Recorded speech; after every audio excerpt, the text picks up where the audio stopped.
Are you sitting tight? I'm about to give you one hell of a ride.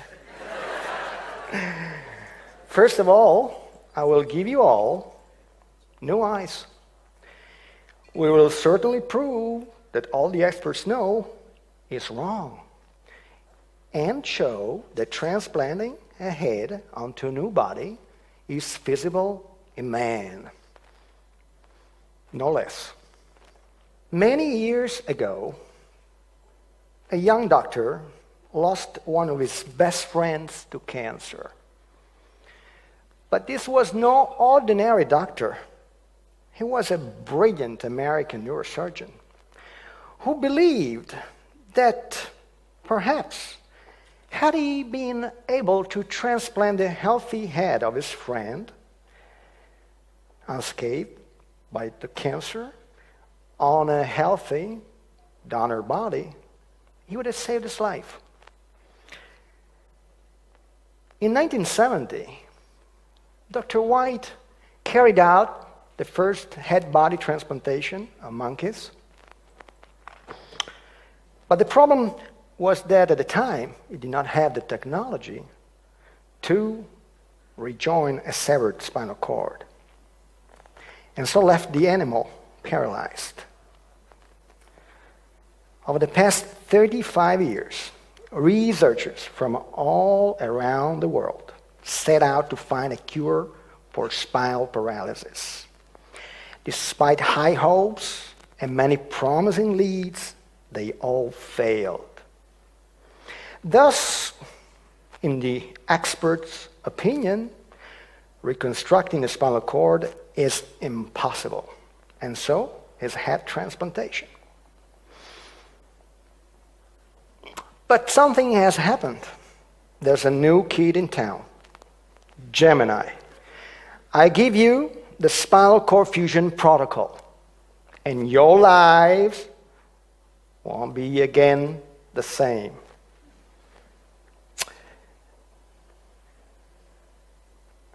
According to traditional neurological lore, movements are generated in the brain, where both the orchestra, the motor orchestra, and her director lie. From here, impulses are conveyed to the spinal cord through a specialized motor highway, a bundle of 1 million fibers, all of them necessary for movements to occur. Just like spaghetti. And for movements to occur, you really need all of them.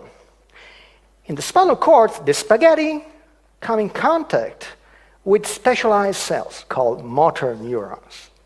These are the cells that make you move. If this were the true story, I wouldn't be here. But the story is plenty different. I welcome you to heaven, the head anastomosis venture. And the world will never be the same again.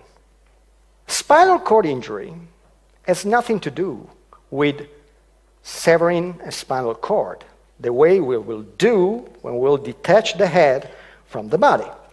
Spinal cord injury releases 26,000 newtons of force. This is spinal cord injury. It's unrecoverable. This is what happens in Gemini.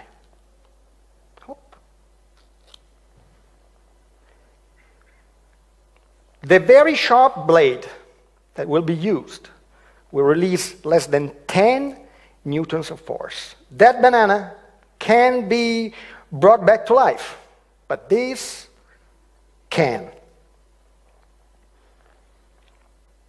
The second eye-opener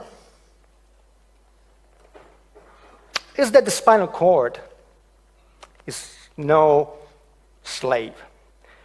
The whole motor orchestra the whole array of motor programs that make you move is found in the spinal cord. The brain is merely a director, and we all know that an orchestra can still play without a director, albeit perhaps less perfectly, depending on the director. How do we know?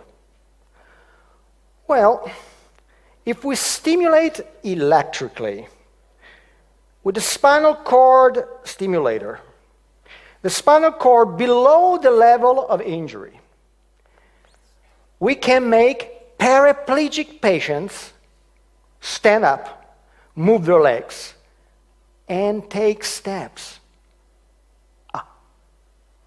This is huge. Electricity, just like in the Frankenstein novel. We just need 10-20%. How do we know?